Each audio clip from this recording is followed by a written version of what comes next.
দাদুল ভাই, আমি আসছি ডিএম শাকিল পেজ থেকে। আচ্ছা, এই এলাকার ভিতরে সবচেয়ে বড় ফার্মের মালিক হয়েছেন আপনি। আমি আসছি যে এত বড় একটা ফার্ম, দরজা আছে, জানলা আছে, কপাট আছে, সবকিছু আছে, অথচ মুগরি নাই। কারণটা কি? আমি কারণটা জানতে লিগা ভাই, যদি আপনি আমাকে বলতেন কারণটা। কি বলবো ভাই, কিছু বলার নাই। কে দরজা আছে, জানলা আছে, কপাট আছে, সবই আছে, কিন্তু মুরগি নাই। কে আমি একবার না দুইবার না তিনবার আমি মুরগি উঠেছি, একবার আমি সফল হইতে পারিনি। আচ্ছা ভাই, কারণটা কি? আপনি 3 বার মুরগি উঠেছেন কিন্তু আপনি সফল হইতে পারেন নাই।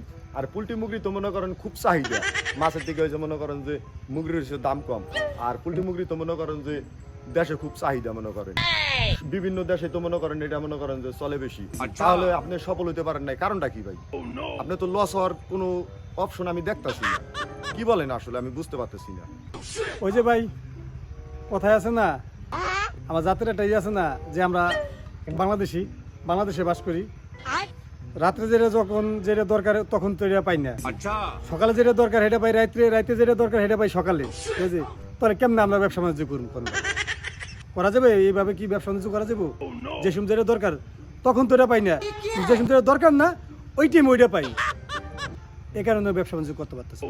আসলে আপনি যে কথাটা বললেন এটা তো কিন্তু আমি কোনো রহস্য আমি পাইলাম না। আপনি যে বললেন যে আমরা বাংলাদেশি এবং কি রাইতে যেটা পাই সেটা দিনে পাই না, দিনে যেটা পাই সেটা রাইতে পাই না। মুগরির সাথে তো এটা তো রাত দিনের কোনো তফাৎ আমি পাইতেছি না। মানে এটার কারণটা কি?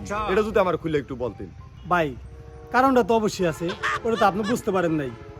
দেন বাংলাদেশের কারেন্ট দরকার আমার দিনে, ঠিক আছে, পাইতেছি না দিনে, নাই কারেন্ট নাই, গরম আমার মুরগি অবস্থা শেষ। ঠিক আছে, দরকার রাত্রে আলোর দরকার, পাইতেছি না রাত্রে। ঠিক আছে, অন্ধকার হয়ে গেছে, আমার মুরগি শেষ। মানে রাত্রে কারেন্ট না দিয়ে দিনে দেয়, দিনে না দিয়ে রাত্রে দেয়। ঠিক আছে, দরকার আমার এই মুহূর্তে হেরে পাই না, দরকার রাত্রে ওই টাইমে পাই না, নষ্ট দিয়া থাকে বিকালবেলা, দিয়া থাকে ভোর রাইতে। এমন টাইমে দিলে আমরা ব্যবসা বাণিজ্য করবো কেমনি ভাই? আমরা এই কারণে এই মুরগি গুনে বাঁচাইতে পারি না। তাহলে বুঝেন যে আমরা কিভাবে সফল হব। না ভাই, আসলে ভাই আপনি যে কথা বলছেন, আমাকে বাংলাদেশে আসলেই কারেন্টের খুবই সমস্যা হয়। তাই নেক্সট কি অন্য কোনো মানে মুগরি তো অনেক জাত আছে, বিভিন্ন জাত আমরা দেখি, ওই সোনালী বা কক, এই সমস্ত পাকিস্তানি বিভিন্ন জাত আছে। তো ওইগুলা কি কোনো ট্রাই আপনি এগুলা কি করেন নাই কখনো? হ্যাঁ করছি, ওই সোনালী টকটক করে ওইগুলো করে দেখছি, সবই করে দেখছি ভাই। কোনোটাই আমি সফল হতে পারিনি। আচ্ছা ইন্দাদুল ভাই, ওইগুলা তো মনে করেন যে কোনো সমস্যা নাই, তাই ওইগুলাতে মনে করেন যে আপনি লস খাওয়ার কারণটা কি? ওইটাতে আপনি সফল হতে পারেন নাই গিয়া। ওইগুলা তো মনে করেন যে টাইট, খুব টাইট। ওইগুলো তো আর পোল্ট্রি মুরগির মতো না, ওইগুলো তো খুব টাইট মুরগি। তাহলে ওইগুলাতে আপনি মানে লস কিভাবে, কেমনে কি বুঝলাম না ঠিক ভাই। আমিও জানি ভাই ওটি টাইট মুরগি, পোল্ট্রি মুরগির চেয়ে ওটি টাইট মুরগি, কিন্তু ওটি ভাই কারেন্টে এমন দরকার পড়ে না, ইয়ে দরকার, কিন্তু সমস্যা একটা আছে। কারণ ভাই আমি এবার 5,000 মুরগি উঠেছিলাম। 5,000 মুরগির ভিতরে আপনার 1,500 হইলো মুরগি আর 3,500 হইলো মুরগ। আচ্ছা ভাই, বুঝলাম আপনি যে কথা বললেন, আপনার ওদিকে মুগরির থেকে মোরগ বেশি। তো আপনার ওই মুগরি মরার কারণটা কি, এটা কি আমি জানতে পারি ভাই? অবশ্যই বলা যাব, অবশ্যই আপনি জানতে পারবেন।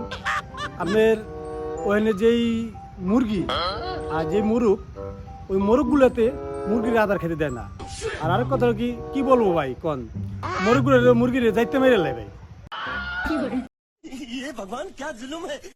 এরপরে ওই মুরগি সব যাইতে মেরে লেছে, আর মোরগ হলো একাকার হয়ে গেছে, সব করে মুরগি আত্মহত্যা করছে।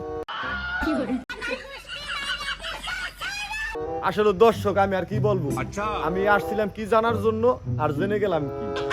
তাহলে এই আমাদের ইন্দাদুল ভাই এত বড় ফার্ম করছে, সে সফলতা হইতে পারে নাই এই কারণেই।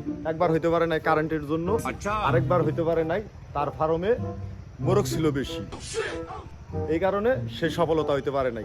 আজকে তার চাল আছে, টিন আছে, ঘর আছে, দরজা আছে, সব আছে, মুগরি নাই। তাই এই হচ্ছে বিষয় ভাই।